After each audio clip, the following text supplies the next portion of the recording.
Hello student, आज हम सरल परिपथ में ही एक नए टॉपिक की ओर चलते हैं। बहुत ही इंटरेस्टेड, बहुत ही इंपॉर्टेंट टॉपिक है जिसे हम किरचॉफ का नियम कहते हैं। क्या कहते हैं हम लोग इसको? किरचॉफ का नियम। एनसीईआरटी के हिंदी बुक को आप देखेंगे तो किरचॉफ न लिख करके किरखोफ लिखा है, तो किरखोफ का नियम कहिए या किरचॉफ का नियम कहिए, इंग्लिश में हम किरचॉफ्स लॉ कहते हैं। किरचॉफ साहब का जो पूरा नाम था वो गुस्ताव रॉबर्ट किरखोफ था। किरचॉफ साहब ने स्पेक्ट्रम के विकास में भी योगदान दिया है। जैसे हिंदुस्तान से सीवी रमन ने अपना सहयोग दिया था स्पेक्ट्रम में, तो किरचॉफ साहब ने 1824 में दो नियम दिए। एक को हम किरचॉफ का प्रथम नियम कहते हैं, दूसरे को हम किरचॉफ का द्वितीय नियम कहते हैं। तो सबसे पहले हम डिस्कस करते हैं किरचॉफ का प्रथम नियम क्या है। तो किरचॉफ का प्रथम नियम, या इसी को हम दूसरे शब्दों में संधि का नियम भी कहते हैं, या दूसरे शब्दों में हम इसे वैद्युत धारा का नियम कहते हैं। अभी हम बताते हैं कैसे, जिसे हम फर्स्ट लॉ, जंक्शन लॉ या हम करंट लॉ भी कहते हैं। तो देखिए, मैंने एक मैथमेटिकल तरीके से मैंने लिखा था summation i is equal to 0। जरा स्टूडेंट समझने का प्रयास करें। इसे हम बोलते हैं बीजगणितीय योग, जिसको हम अलजेब्रिक सम कहते हैं। इंग्लिश में इसे हम अलजेब्रिक सम कहते हैं, हिंदी में इसको हम बीजगणितीय योग कहते हैं। लेकिन क्या इसके सामने क्या है? वैद्युत धारा का बीजगणितीय योग। अगर इतनी बात को अगर पढ़े हम तो ये लिखा है वैद्युत धारा का बीजगणितीय योग क्या होता है? शून्य के बराबर होता है। कहां पर? किसी संधि पर। बस यही नियम है, पहला नियम यही है। इसी तरीके से आप बोलेंगे कि किसी संधि पर। आप देखें संधि क्यों कह रहे हैं? इधर से भी वैद्युत धारा यही मिलती है, इधर से भी वैद्युत धारा यही मिलती है, ये वाली भी वैद्युत धारा वहीं पर मिलती है, और ये इधर निकल जाती है और धाराएं इधर निकल जाती है। इस प्रकार से अगर देखें संधि है, यहां ज्वाइंट है, यहां पर कई तार यहां पर मिल रहे हैं, इसलिए इसे हम संधि कहेंगे। तो किसी वैद्युत परिपथ के किसी संधि पर, किसी वैद्युत परिपथ के किसी संधि पर, अब आगे क्या बोलना है?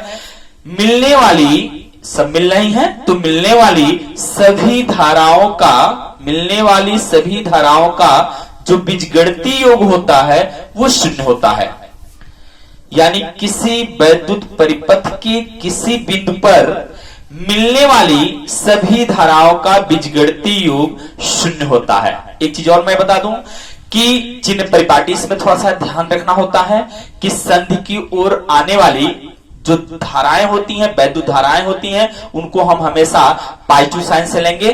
दैट मीन्स I1 भी O की तरफ जा रहा है, I2 भी उधर जा रहा है, I3 भी जा रहा है, इसलिए ये भी धनात्मक लिया जाएगा, ये भी धनात्मक लिया जाएगा, और ये भी कैसा लिया जाएगा? धनात्मक। लेकिन जो धाराएं संधि से दूर जा रही हैं, ये संधि हो गया, संधि से दूर जाने वाली धारा आपकी I4 है और I5 है, इसलिए ये और ये कैसे ली जाएगी? ऋणात्मक चिन्ह से। ये कैसे लिया जाएगा? ऋणात्मक चिन्ह से। तो संधि की ओर आने वाली वैद्युत धाराएं धनात्मक चिन्ह के साथ में ली जाती है, संधि से दूर जाने वाली वैद्युत धाराएं ऋणात्मक चिन्ह के साथ में ली जाती हैं। इतना करने के बाद फिर उसका हम बीजगणितीय योग कर देते हैं, मतलब आप चिन्ह के साथ में उसको ऐड कर देते हैं। चलिए हम चलते हैं।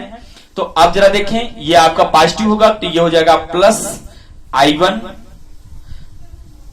उसके बाद ये आपका प्लस I2, फिर उसके बाद प्लस ये आपका हो जाएगा प्लस I3।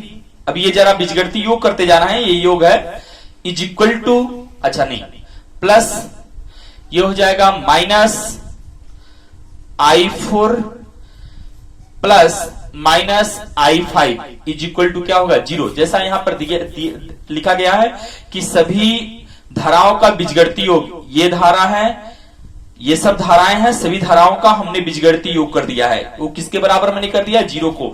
इसी को एक्सपेंड कर दिया मैंने। अब आप जरा देखें, इसको हम लिख सकते हैं I1 प्लस, इसको हम लिख सकते हैं I2 प्लस, इसको हम लिख सकते हैं I3, और ये माइनस है, प्लस के उधर इक्वल को उधर जाएगा तो ये हो जाएगा आपका I4, और ये भी माइनस है, उधर जब जाएगा तो ये पॉजिटिव हो जाएगा, तो ये हो जाएगा प्लस I5। आपको क्या लग रहा है, जरा यहां ध्यान दें, केयर करें।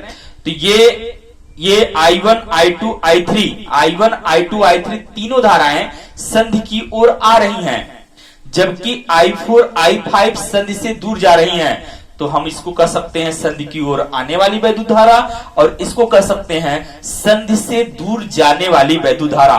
तो ये हो जाएगी आपकी संधि की ओर आने वाली वैद्युत धारा इज इक्वल टू संधि से दूर जाने वाली वैद्युत धारा। तो ये नियम आपका बन जाएगा। एक और तरीके से आप बोल सकते हैं कि किसी वैद्युत परिपथ के किसी संधि पर आने वाली वैद्युत धारा सदैव संधि से दूर जाने वाली वैद्युत धारा के बराबर होता है। डेट मीन्स जितनी धाराएं, ध्यान दीजिएगा, जितनी धाराएं संधि की ओर आएगी उतनी ही धाराएं संधि से दूर जाएगी। बार बार धाराओं की बात की जा रही है, बार बार वैद्युत धारा की बात की जा रही है। तो क्या हम इस नियम को वैद्युत धारा का नियम नहीं कह सकते हैं? कह सकते हैं। संधि की बात की जा रही है, हर बार हम इसे संधि को लेकर के डिस्कशन कर सकते हैं, इसलिए इसे हम संधि का नियम, वैद्युत धारा का नियम, या इसे हम क्या कहते हैं, प्रथम नियम भी कहते हैं। जरा और ध्यान दीजिए, आपको बताया गया था कि I बराबर होता है Q/T। वैद्युत धारा आवेश प्रवाह की दर होती है, वैद्युत धारा आवेश प्रवाह की दर होती है। अगर हम 1 सेकेंड के लिए कहें तो हम कहेंगे, आपको यहां क्या बताया जा रहा है कि जितनी धारा आती है उतनी धारा जाती है।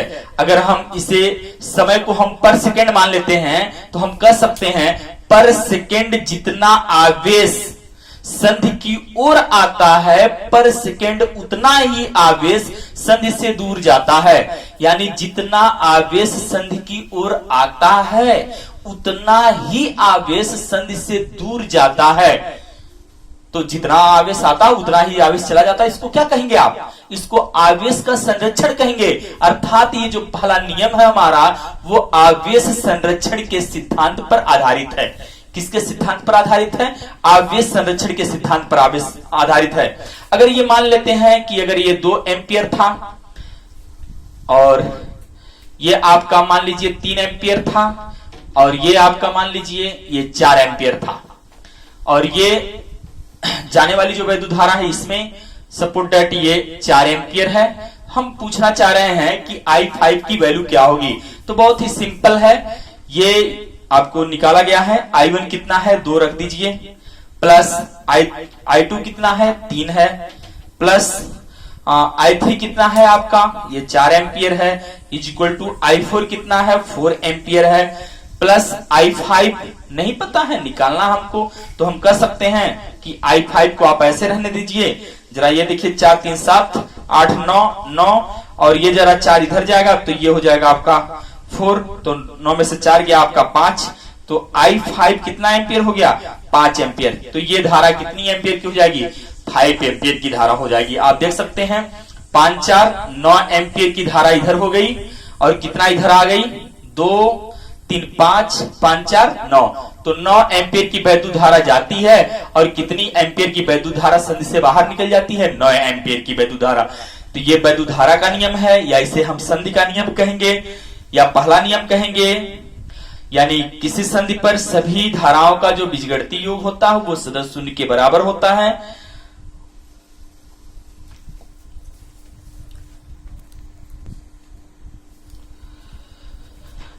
जी, तो हमने किरचॉफ का प्रथम नियम पढ़ाया। अब हम चलते हैं किरचॉफ के द्वितीय नियम की ओर। तो किरचॉफ का द्वितीय नियम, जिसे हम लोग वोल्टता का नियम भी कहते हैं, वोल्टेज लॉ, या इसे हम दूसरे शब्दों में लूप का नियम भी कहते हैं। तो सेकेंड लॉ, वोल्टेज लॉ या लूप लॉ भी कहते हैं।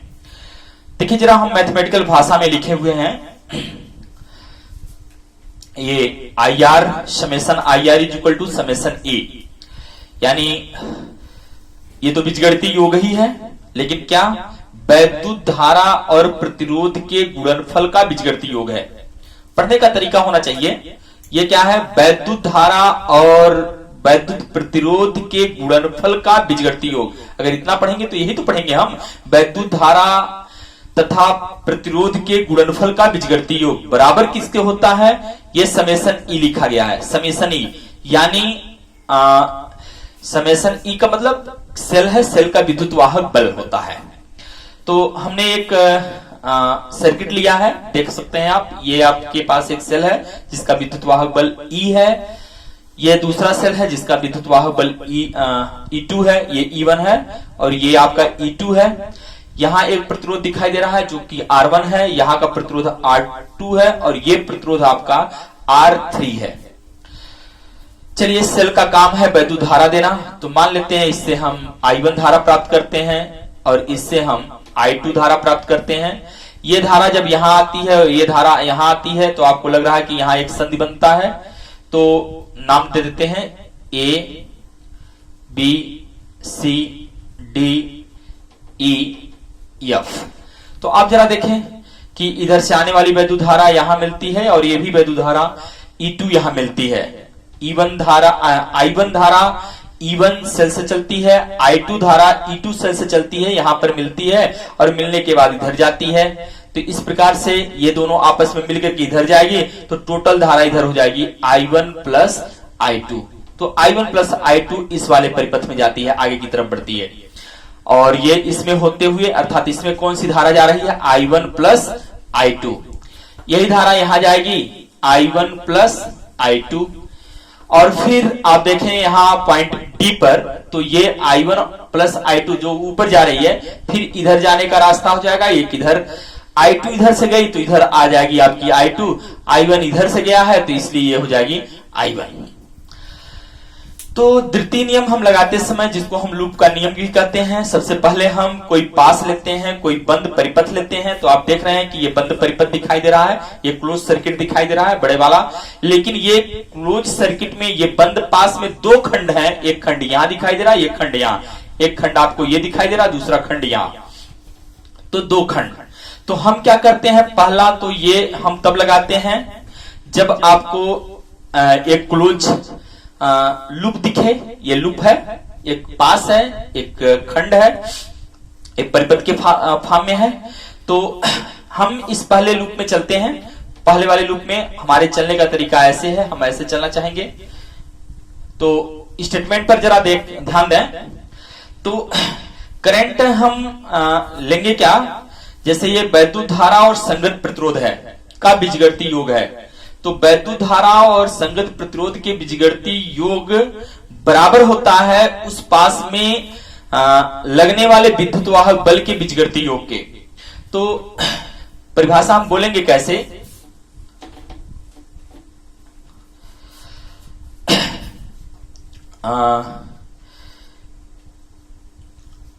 किसी बंद पास के विभिन्न खंडों में, ये कोई बंद पास है उसके कई खंड हैं, तो किसी बंद पास के विभिन्न खंडों में बहने वाली वैद्युत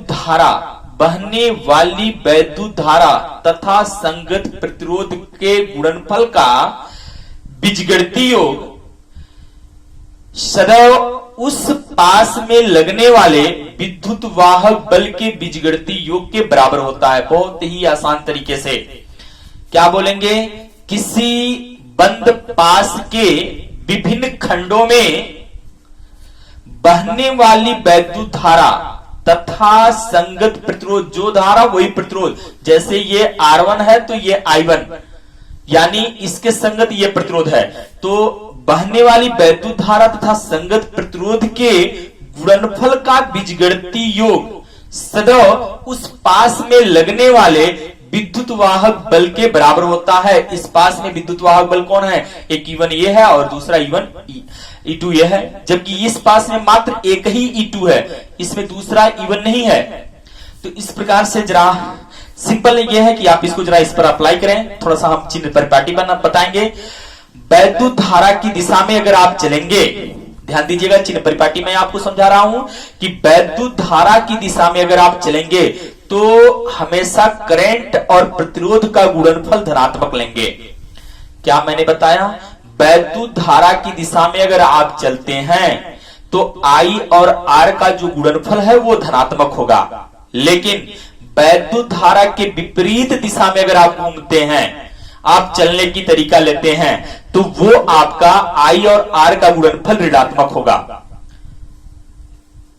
दूसरी बात, अगर आप माइनस से प्लस, सेल के इलेक्ट्रोड पर माइनस से प्लस जाते हैं, जैसे ये सेल है, ये माइनस से प्लस आप ऐसे जाते हैं, यानी माइनस से प्लस अगर जाते हैं, माइनस से प्लस जाते हैं तब तो आप धनात्मक लेंगे, लेकिन अगर प्लस से माइनस आप जाते हैं तो आप ऋणात्मक लेंगे। सबसे आसान यह है कि आप इसको जरा इसमें ऑपरेट करिए, अभी समझ में आ जाता है आपको। जैसे मान लीजिए हमने देखा यहां समेशन IR, समेशन कौन कौन देखें, तो हम पहला ये लूप ले रहे, पहले तो आप ये चूज करिए कि लूप को लीजिए। तो ये बड़ा सा खंड है, इस खंड में दो खंड है, तो एक लूप यहां बनता है, दूसरा लूप आपका यहां बनता है। हमारे चलने का तरीका क्या है? हमने पहले ही मान लिया कि हम ऐसे चलना चाहते हैं, इधर से चलना चाहते हैं, ऐसे घूमेंगे ऐसे। तो हमारे घूमने का तरीका क्या है? ऐसे ऐसे ऐसे, यही तो लोकेट कर रहा है। ऐसे चलने का मतलब क्या? ऐसे चलना। तो अगर हम ऐसे चलेंगे, हाँ, तो अगर हम ऐसे चलते हैं तो करंट इसमें, जरा इस वाले साइड को जरा देखिए, सबसे पहले इस साइड को आप देखें, तो इस वाले साइड में करंट ऐसे चल रही है और आप कैसे चल रहे हैं? आप भी तो ऐसे चल रहे हैं, तो आप भी वैसे ही चल रहे हैं जैसे करंट चल रही है।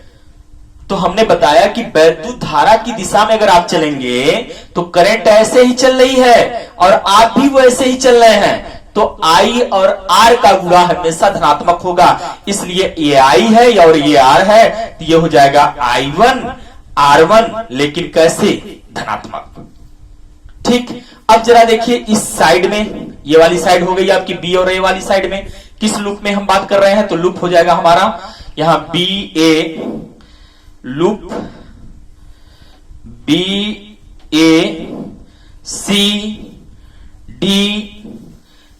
में। तो हम इस लूप में बात करते हैं, इस वाले BACDB में, इस वाले लूप में बात करते हैं। तो हमने देखा कि I1 R1 का जो गुणनफल है वो धनात्मक हमने लिया। जब हम इस वाले साइड पर जाते हैं तो हमने देखा कि यहां कोई R है ही नहीं, तो जब R नहीं है तो हम छोड़ देंगे, करंट से कोई मतलब नहीं है।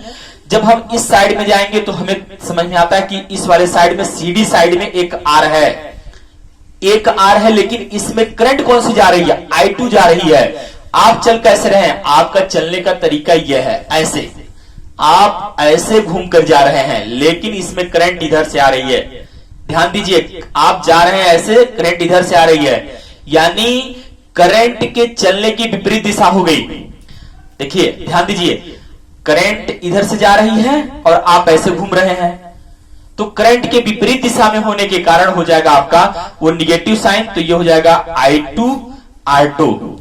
अब क्या इसमें प्रतिरोध है? इस वाले साइड में ये प्रतिरोध था, इसमें नहीं था, हमने छोड़ दिया। इस वाले में हमने देखा R2 है, वो वाला साइड हो गया, इसमें भी नहीं है, हमने छोड़ दिया। तो हो गया चारों साइड में आपने प्रतिरोध जहां जहां देखा वहां आपने लगा दिया, ये वाला पक्ष हो गया आपका। फिर हम बराबर किधर चलते हैं? समेशन E पर बात करते हैं, बीजगणितीय योग की बात करते हैं, समेशन E। हाँ, अब देखिए क्या इस लूप में सेल है कि नहीं है? तो हमने देखा कि इस वाले लूप में दो सेल है, एक यहां सेल है, एक यहां सेल है। अब हमें अगर सेल पर माइनस से प्लस चलते हैं, मैंने बताया चिन्ह परिपाटी में माइनस से प्लस चलेंगे, अगर आप माइनस से प्लस चलेंगे तो धनात्मक लेंगे, जबकि प्लस से माइनस जाएंगे तो ऋणात्मक लेंगे। तो आप चल कैसे रहे हैं भाई? ऐसे। आप तो चल रहे हैं ऐसे, तो ऐसे चल रहे हैं, तो इस वाले पर जरा देखिए किधर चल रहे हैं? ऐसे, माइनस से प्लस, तो माइनस से प्लस वाला हमेशा धनात्मक, तो E1 आपका हमेशा धनात्मक। जबकि इस वाले साइड में जब ऐसे घूमते आ रहे हैं तो ऐसे, तो फिर आप जब ऐसे जा रहे हैं तो ये प्लस से माइनस हो गया, जब प्लस से माइनस होगा तो हमेशा वो कैसा हो जाएगा? ऋणात्मक। इक्वेशन नंबर फर्स्ट हो जाएगा। अब इसी प्रकार से आप दूसरे में देखिए, तो दूसरे वाले लूप में आप देखेंगे इस वाले साइड में प्रतिरोध है G। प्रतिरोध कैसे है आपका? हम भी इसमें ऐसे चलते हैं, इसमें भी चलने का तरीका हमारा ये है, हम ऐसे चल करके आएंगे, करंट ऐसे जा रही है, हम भी ऐसे जा रहे हैं, तो ये हो जाएगा आपका I2 R2, तो ये हो जाएगा प्लस में I2R2 इस वाले साइड में है ही नहीं, छोड़ दीजिए। इस वाले साइड में जरा आप बात करिए तो यहां देखिए I1 ऐसे जा रही है और आप भी ऐसे चल रहे हैं। अरे भाई ये करंट कैसे जा रही है? ऐसे जा रही है और आप ऐसे घूमते आ रहे हैं, लेकिन जा भी तो ऐसे ही रहे हैं। तो इस प्रकार से इसका जो हो जाएगा plus I1 plus I2 into R3। इसमें तो है ही नहीं प्रतिरोध, तो एक प्रतिरोध यहां ये वाली हो गई, यहां प्रतिरोध यहां हो गया, इस वाले पर है ही नहीं, इस वाले पर है ही नहीं, हमने छोड़ दिया। लेकिन हाँ यहां एक सेल लगा है इस वाले लूप में। ये किस लूप में किए ये बात कर रहे हैं? लूप कौन से लूप में? लूप हमारा हो जाएगा DC